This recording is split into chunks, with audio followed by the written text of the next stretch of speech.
Welcome to বিনোদন universe. বিনোদন ইউনিভার্সে আপনাদের সকলকে স্বাগত। তিশার জন্মদিনে কি লিখলেন চঞ্চল চৌধুরী, তার বিস্তারিত জানিয়ে দেব। জনপ্রিয় অভিনয় শিল্পী নুসরাত ইমরোজ তিশার জন্মদিন 20 ফেব্রুয়ারি। তার পরিবারের ওপর দিয়ে ঝড় বয়ে যাচ্ছে। এ সময় পরিবারের বাইরে আর কোনো ভাবনা নেই তিশার। এই দিনে দুই বাংলার জনপ্রিয় অভিনেতা চঞ্চল চৌধুরী তিশাকে শুভেচ্ছা জানালেন এবং সব ঠিক হয়ে যাওয়ার আশ্বাস দিলেন। কাজ নিয়ে তিশা ফারুকী দম্পতি ব্যস্ত সময় পার করছিলেন। বছর শুরুতে দুঃসংবাদ এলো তিশার ঘরে।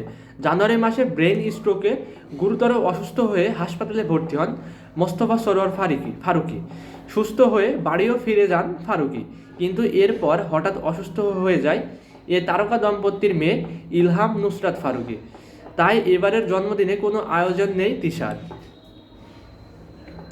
তার জন্মদিন নিয়ে অভিনেতা চঞ্চল চৌধুরী ফেসবুকে লিখেছেন, শুভ জন্মদিন তিশা। অনেক ঝড় বইছে জানি, সব ঠিক হয়ে যাবে। ক্যাপশন লিখে একটি পুরনো ছবি পোস্ট করেছেন অভিনেতা।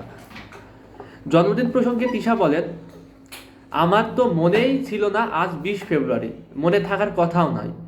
যে মানসিক অবস্থার মধ্য দিয়ে যাচ্ছি তাতে জন্মদিন পালন করার প্রশ্নই আসে না। এই মুহূর্তে আমার সম্পূর্ণ মনোযোগ আমার পরিবারের প্রতি, তাদের নিয়েই ব্যস্ত থাকব।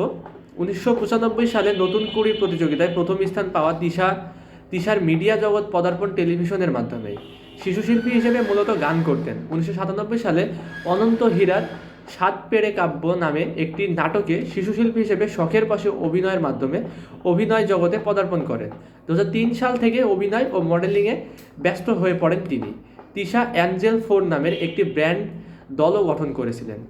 এরপর তিশা তার অভিনয় গুণে আকাশ ছোঁয়া সাফল্য পান। তো আজকের ভিডিওটি এই পর্যন্তই। পরবর্তী ভিডিও না আসা পর্যন্ত বিনোদন ইউনিভার্সের সঙ্গেই থাকুন। ভালো থাকুন, সুস্থ থাকুন, টেক কেয়ার, আল্লাহ হাফেজ।